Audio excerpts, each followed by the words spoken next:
அடுத்த 100x தர crypto கரன்சியை கண்டுபிடிச்சி அதில் ஒரு $10 இன்வெஸ்ட் பண்ணி அதை $10,000 மாற்றி பிட்காயினை அவுட் பர்ஃபார்ம் பண்ணி மில்லியனர் ஆனன்னு சொல்லி கனவு கண்டுட்டு ஒரு ஆள் இருப்பீங்கன்னு கரெக்டாக இந்த வீடியோவை பாருங்கள். அது எவ்வளோ பெரிய முட்டாள்தனங்கிறது இந்த வீடியோவில் நான் சொல்ல போகிறேன். எப்படி குடிகாரனால் சரக்கு அடிக்காமல் இருக்க முடியாதோ அதே மாதிரி இப்படியான மீம் கோயினுக்கு பின்னால் 100x 10x 100x 100xங்கிற கோயினுக்கு பின்னால் தெராக்களால் இதை மாதிரியான கோயின்களில் இன்வெஸ்ட் பண்ணி லொஸ் பண்ணாமல் இருக்க முடியாது. இது ஒரு போதை. அதுக்கு உதாரணம் இதுதான். ஓகே, இப்போ எங்களான ஒரு யூடியூபருக்கு ஒரு ஒன்றுமே ஊர் பேர் தெரியாத ஒரு செல்லப்பிராணியோட பேரில் ஒரு கிரிப்டோ கரன்சியை உருவாக்கி போட்டு என்னவானால் 4 இன்ஃப்ளூயன்சரை பிடிப்பானால் பிடிச்சி இதுதான் அடுத்த பிட்காயின் எது ஓவர்டேக் பண்ண போதும், இதில் நீங்கள் $10 போட்டிங்கன்னா $10,000 சுவரன் சொல்லி அடிச்சு விடுன்னு சொல்லி போட்டு அவனுக்கு காசை கொடுத்தா அவனால் வந்துருந்து ஃபுல்லாக அடிச்சுட்ட உடனே நீங்கள் நேரப்பா நம்ம பிட்காயின் ஒன்று வாங்க போனால் இப்போ இருக்கிற விலைக்கு 100,000க்கு நம்மளுக்கு வாங்கலாம். ஒரு $10 $20 வாங்கினா 7,777 சம்திங் தான் பிட்காயின் கிடைக்கும். ஆனால் இதை மாதிரியான ஒரு பேர் தெரியாத கிரிப்டோ கரன்சியில் நம்ம போட்டால் அது 100x போனால் நம்ம $10 போட்டாலே $10,000 ஆகும். அந்த $10,000 எடுத்து அதுக்கு பிறகு அதை 10 பிரித்து அதே மாதிரி இன்னும் ஒரு 4-5 இந்த மாதிரியான ஒரு பேர் தெரியாத செல்லப்பிராணி கோயினில் 10 பிரித்து போட்டால் அதாவது தனித்தனியாக $10,000 $1,00,000 ஆகினா நம்ம ஒரு 1 வீக்கில் மில்லியனர் ஆகி ரோல்ஸ் ராய்ஸில் போகலாம்னு சொல்லி கொஞ்சம் பேருக்கு நினைப்போம். கைஸ், வேக்கா, அதெல்லாம் நடக்க மாட்டேங்கி. நீங்கள் இப்படி அடுத்த 100x கோயினை தேடி நீங்கள் இன்வெஸ்ட் பண்ணுற எல்லா கோயினுமே -99% கீழே போய், அதாவது -99.999% கீழே போய் கடைசியாக அவங்களோட கிரிப்டோ வாலெட்டில் பஞ்ச் ஆஃப் ஃபேக் கோயின்ஸ்கள் இருக்கும். அதோட வேல்யூ எல்லாமே ஆல்மோஸ்ட் 0வில் இருக்கும். எத்தனையோ பேர் என் ஃபாலோவர்ஸில் கூட நிறைய பேர் எவ்வளோ தான் சொன்னாலும் இதை தான் போய் செய்கிறீங்க. ஓகே, அடுத்தது எந்த வீடியோவையும் பார்த்து போட்டு நானும் கிரிப்டோ கரன்சி பற்றி கைக்கன்னு சொல்லி போட்டு அநேகமாக நான் கமெண்ட் அப்படின்னா, ப்ரோ அந்த கோயினை வாங்கியா, இந்த கோயினை வாங்கியா, அந்த கோயின் மேலே போகுமா, இந்த கோயின் கீழே வருமா, முதலாவது நிப்பாட்டுங்க. அடுத்த ஆக்கள்கிட்ட கேட்டு கிரிப்டோ கரன்சியில் இன்வெஸ்ட் பண்ணுறதை நிப்பாட்டுங்க. முதலாவது எப்பயுமே கிரிப்டோ கரன்சியில் இன்வெஸ்ட் பண்ணுறதுக்கு நீங்கள் உங்களோட ஓன் ஃபண்டமெண்டல் அனாலிசிஸை பண்ணணும். ஓகே, ஃபண்டமெண்டல் அனாலிசிஸ்னால் முதலாவது ஒரு கோயின் எடுத்து நீங்கள் ரிசர்ச் பண்ணணும். இந்த கோயின் எப்படி, இந்த கோயின் என்ன ரியல் ப்ராப்ளத்தை சால்வ் பண்ணுது, இதை நீ ப்ராப்ளத்தை சால்வ் பண்ணுது. அப்படி இல்லாட்டி 4 கால் செல்லப்பிராணியோட பேரில் ஒரு கிரிப்டோ உருவாக்கி போட்டு அது பிட்காயினை ஓவர்டேக் பண்ணுன்னு சொல்லி பே காட்டுறானெல்லாம். அடுத்த டோக்கனமிக்ஸ் என்ன, எவ்வளோ சப்ளைலர் எவ்வளோ வாரத்துக்கு இருக்குது, ஏர்லி இன்வெஸ்டர்ஸ் மாதிரி எவ்வளோ இன்வெஸ்ட் பண்ணிக்காங்க, அவங்க டம்ப் பண்ணுறதுக்கு சான்ஸ் இருக்குதா, அவங்க வெஸ்டிங் பீரியட் என்ன அவங்களுக்கு கொடுத்த இடம் அப்படின்னு சொல்லி முதல்ல ஒரு கிரிப்டோ கரன்சி நீங்கள் இன்வெஸ்ட் பண்ணணும். முதல்ல ரிசர்ச் பண்ணுங்கள். நீங்கள் எப்போ ஒரு இன்ஃப்ளூயன்சர் கதையை கேட்டு ஒரு கிரிப்டோ கரன்சியில் இன்வெஸ்ட் பண்ணுறீங்களோ நீங்கள் 100% சான்ஸ் அந்த கிரிப்டோவில் நீங்கள் லொஸ் பண்ணி கடைசியாக நானும் கிரிப்டோக்குள்ளே இன்வெஸ்ட் பண்ணி லொஸ்ட் ஆகிட்டேன்ட்டு சொல்கிற அந்த குரூப்புக்குள்ளே ஒரு ஆளாக நீங்கள் மாறுறது ஷுவர். என்ன காரணம்னா இன்ஃப்ளூயன்சர்ஸ் மாதிரி ஒரு 10 கோயினை பற்றி காய்க்கானா ஒன்று மட்டும்தான் அவனை உண்மையாக ரிசர்ச் பண்ணி அவனால் வாங்கிட்டு உண்மையான கோயினை காய்க்கான அர்த்தம். மிச்சம் 9 கோயினும் யார்கிட்டையோ காசு வாங்கிட்டு, அதாவது அந்த எந்த கோயினை பற்றி காய்க்கானாலும் அந்த கோயின் டீம்கிட்ட காசை வாங்கிட்டு ப்ரொமோட் பண்ணுறாங்க.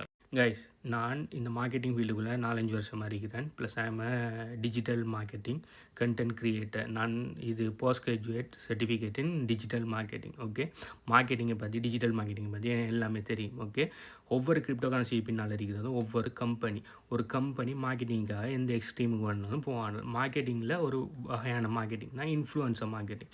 இன்ஃப்ளூயன்சர் யாருன்னா இந்த யூடியூப்பில் இருக்கிறார்கள், இந்த டிக்டாக்ல இருக்கிறார்கள், இந்த இன்ஸ்டாகிராமில் இருக்கிறார்கள்லாம் இன்ஃப்ளூயன்சர்ஸ். ஓகே, அவங்களுக்கு ஒரு குறிப்பிட்ட அளவு ஃபாலோவிங் பண்ணிக்கணும்னா அவங்க ஒரு இன்ஃப்ளூயன்ஸர். ஸோ பர்டிகுலர் ஏங்கிற ஒரு கிரிப்டோ கரன்சி கம்பெனி அவனோட கோயினை மார்க்கெட்டிங் பண்ணுறதுக்காக என்ன பண்ணுவானோன்னா இன்ஃப்ளூயன்ஸை பிடிச்சி மார்க்கெட்டிங் பண்ண வைப்பாங்க. அப்போ இன்ஃப்ளூயன்சருக்கு காசு கொடுத்தா அவன் அந்த கம்பெனி என்னென்ன மாதிரி சொல்கிறானோ அது எல்லாத்தையும் சொல்லுவான். இப்போ எல்லா இன்ஃப்ளூயன்சர்ஸையும் பல்லாண்டு சொல்லலை, ஆனால் 199 இன்ஃப்ளூயன்சர்ஸ் அவன் காசை வாங்கிட்டு தாங்க அதைக்கான. ஓகே, நீங்கள் அடுத்த 100x கோயினை கண்டுபிடிக்க போகிறோம், அடுத்த 10x கோயினை கண்டுபிடிக்க போகிறோம், அடுத்த 100x கோயினை கண்டுபிடிக்க போகிறோன்னு சொல்லி நீங்கள் போக கடைசியாக நீங்கள் ஒவ்வொரு கோயின்லேயும் $10 $2 $3 $5 இன்வெஸ்ட் பண்ணி போய் கடைசியாக நீங்கள் டேர்ன் பேக் பண்ணி பார்க்கக்குள்ளே என்ன நடக்கணும்னா அவங்களோட வாலெட் ஃபுல்லாக பஞ்ச் ஆஃப் ஃபேக் கோயின்ஸும் இருக்கும். எல்லா கோயின்ஸும் விலையும் -99% இல்லாமல் போயிருக்கும். என்னை பொறுத்த வரைக்கும் எப்பயுமே பிட்காயின் மட்டும்தான் பெஸ்ட். என்ன காரணம்னு சொன்னால் பிட்காயின் தான் வந்த காலத்திலேருந்து, பிட்காயின் உருவாக்கின காலத்திலேருந்து இன்றைக்கு வரையும் பிட்காயின் மட்டும்தான் நம்பர் 1ல் இருக்குது. அதை யாராலுமே முறியடிக்கலாம். எல்லாரும் அந்த கோயினை சொல்லி இது பிட்காயினை ஓவர்டேக் பண்ணும், அது செய்யும் என்ன ஒன்றாலும் பிட்காயினை ஓவர்டேக் பண்ணிடலாம். அதுக்கு ப்ரூஃப் தான் இது. இங்கே பாருங்கள், 2014 ஸ்க்ரீன்ஷாட். ஒவ்வொரு வருஷமும் பிட்காயின் தான் கிங், நம்பர் 1 கோயின். அதுக்கு பக்கத்தில் XRP 2ஆவதாக இருந்துக்கு இப்போ 2014-15 ஓகே. அது பிறகு இப்போ எத்தூரியம் இருக்குது.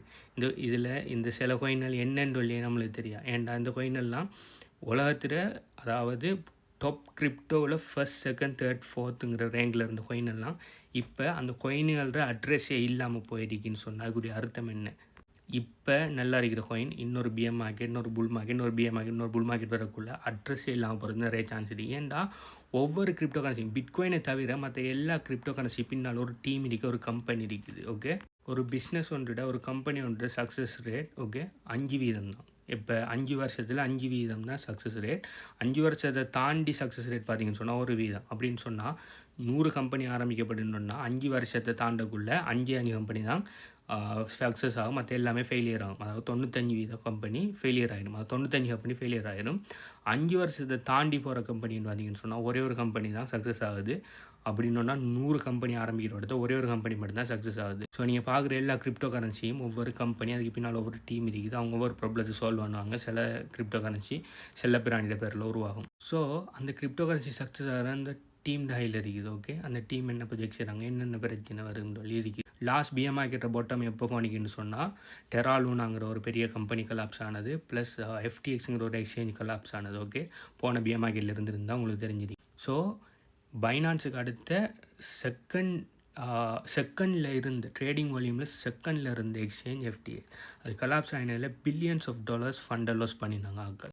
FTX கொலாப்ஸ் ஆகி யாருமே எதிர்பார்க்கலை. FTX கோயின் ஆல்மோஸ்ட் 0க்கு போனீங்க. அதே மாதிரி தான் டெரா USDங்கிற கோயின் இது பெக்கிலேருந்து அது பெரிய பிரச்சனையில் போனீங்க. அப்போ யாருமே எதுவுமே சொல்லலை. ஏன்டா ஒவ்வொரு கம்பெனிக்கு பின்னால் ஒவ்வொரு டீம் இருக்குது. ஆனால் பிட்காயின் மட்டும்தான் ஆல்வேஸ் கிங். ஏன்டா பிட்காயின் மட்டும்தான் உலகத்திலேயே எந்த விதமான டீமும் இல்லாமல், எந்த விதமான சிஇஓவும் இல்லாமல், எந்த விதமான ஒரு கம்பெனியோட விஷயம் ஒன்று இல்லாமல் ரியல் வேர்ல்ட் ப்ராப்ளத்தை சால்வ் பண்ணி ரன் ஆகிட்டுருக்கிற ஒரு நெட்வொர்க் பிட்காயின். பிட்காயின் தான் நம்பர் 1 இவ்வளோ காலத்துக்கு. இதுக்கு போகிறோம் பிட்காயின் தான் நம்பர் 1. யாருனாலும் ஒருத்தன் வந்து உங்களோட தலையில் மாவரப்பானோன்னா அடுத்த பிட்காயின் இதுதான்னு சொல்லி அவனை செவில்லையே போட்டு அனுப்பிடுங்க. ஓகே, உலகத்துக்கு பார்த்தீங்கன்னு சொன்னால் 21 மில்லியன் தான் மாறத்துக்கு இருக்குது. ஒவ்வொரு நாளும் இப்போ இருக்கிற கரண்ட் ரேட்டுக்கு எவரேஜாக 450 பிட்காயின் ஒவ்வொரு நாளும் கரண்ட் ஆசிட்டு இருக்குது. ஆனால் உலகத்துக்கு 21 மில்லியன் தான் மாறத்துக்கு இருக்குது. ஆல்மோஸ்ட் 19.5 மில்லியன் வந்துட்டு. இட் மீன்ஸ் இன்னும் ஒரு 5% பிட்காயின் தான் உலகத்துக்கு வாரத்துக்கு இருக்குது. அது வாரத்துக்கு இன்னும் 100 வருஷம் எடுக்கும். ஸோ இதுதான் டோட்டல் சப்ளைட max supply. Okay, so fiat கரன்சியில் பார்த்தீங்கன்னு சொன்னால் எப்போ வேணாலும் கவர்மெண்ட் பிரிண்ட் பண்ணலாம். கோல்டை பார்த்தீங்கன்னு சொன்னால் எப்போ வேணுனாலும் தோண்டி கோல்டு எடுக்கலாம். எங்கே வேணுனாலும் கோல்டு சப்ளை ஒன்று கண்டுபிடிக்கலாம். அப்போ கோல்டு சப்ளை ஃபிக்ஸ்டு இல்லை. நீங்கள் எந்த அசெட் எடுத்தாலும் அது சப்ளை ஃபிக்ஸ்டு இல்லை. ஓகே, ரியல் எஸ்டேட் எடுத்திங்கன்னா ஒரு 10 மாடி இருக்கிற 10 வீடு இருக்கிற இடத்த அந்த வீடை இடிச்சிட்டு 20 வீடாக மாற்றலாம். ஓகே, ஸோ அவரோட சப்ளை இன்க்ரீஸ் ஆகும். ஓகே, ஸோ எந்த அசெட் எடுத்தாலும் அதோட சப்ளை ஃபிக்ஸ் இல்லை பிட்காயினை தவிர. ஓகே, ஸோ பிட்காயின் ஆல்ரெடி 95% சப்ளையில் இருக்குது. இப்போவே இந்த டிமாண்டுன்னா உலகத்தில் இருக்கிற 5% ஆக்கள் தான் பிட்காயின் நுழைஞ்சிருக்கு இப்போதைக்கு. ஸோ பேலன்ஸான ஆக்களும் கிரிப்டோ கரன்சி பிட்காயினுக்குள்ளே வந்து பிட்காயின் வாங்க நினைக்கக்குள்ள ஒரு 10% 20% சொல்லி அடாப்ஷன் வரக்குள்ள அவங்க எல்லாருமே போட்டி விடுவாங்க இந்த 5%. அப்போ பிட்காயின் ப்ரைஸ் எங்கே போகுதுன்னு சொல்லி யோசிச்சு பாருங்கள். அதனால் அடுத்த 100x கோயினை கண்டுபிடிச்சி நான் பெரிய மில்லியனர் ஆகிறேங்கிற பகல் கனவன் அவுட்டு இந்த மாதிரியான நுழுக்கணமான அவுட்டு போட்டு ஒழுங்காக ஃபண்டமெண்டல் வேல்யூவில் இருக்கிற பிட்காயின் வாங்க. அதை தாண்டி வேறு கோயினில் இன்வெஸ்ட் பண்ண போகிறீங்கன்னு சொன்னால் உங்களோட ஓன் ப்ராப்பரான ஃபண்டமெண்டல் அனாலிசிஸை வாங்கி அது அந்த கோயின்கள் ரியல் வேர்ல்ட் ப்ராப்ளத்தை சால்வ் பண்ணால் மட்டும் கிரிப்டோ கரன்சியில் இன்வெஸ்ட் பண்ணுங்கள். சும்மா அவன் சொல்கிறாங்கிறதுக்காக கிரிப்டோ கரன்சியில் இன்வெஸ்ட் பண்ணாதீங்க. இதை பற்றி நீங்கள் என்ன நினைங்க? நீங்கள் பிட்காயினில் மட்டும் இன்வெஸ்ட் பண்ணுவீங்களா, அப்படி இல்லாட்டி கண்டவன்லாம் சொல்கிறான்னு சொல்லி கண்ட கோயினில் எல்லாம் இன்வெஸ்ட் பண்ணீங்களான்னு சொல்லி கீழே கமெண்ட் பண்ணுங்கள். அடுத்தது உங்களுக்கு பிட்காயினை எப்படி வாங்குகிற, பிட்காயினை எப்படி பத்திரமா ஸ்டோர் பண்ணி வைக்கிற, பிட்காயின் எப்படி மல்டிப்ளை பண்ணுற, பிட்காயின் எப்படி பெசிவ் இன்கம் ஏர்ன் பண்ணுறேன்னு சொல்லி எல்லா விஷயங்கள் தெரிஞ்சோன்னு சொன்னால் பிட்காயின் ஹாவர் சிஸ்டத்தில் எல்லாத்தையுமே 100% ஃப்ரீயாக டீச் பண்ணியிருக்கிறேன். அது சம்மந்தமான டீட்டெயில்ஸ் வேணும்னு சொன்னால் ஏன்னு உங்களுக்கு அந்த சிஸ்டம் வேணுங்கிறத கீழே கமெண்ட் பண்ணுங்கள். அதை எப்படி எடுக்குன்னு சொல்லி சொல்கிறேன். பை.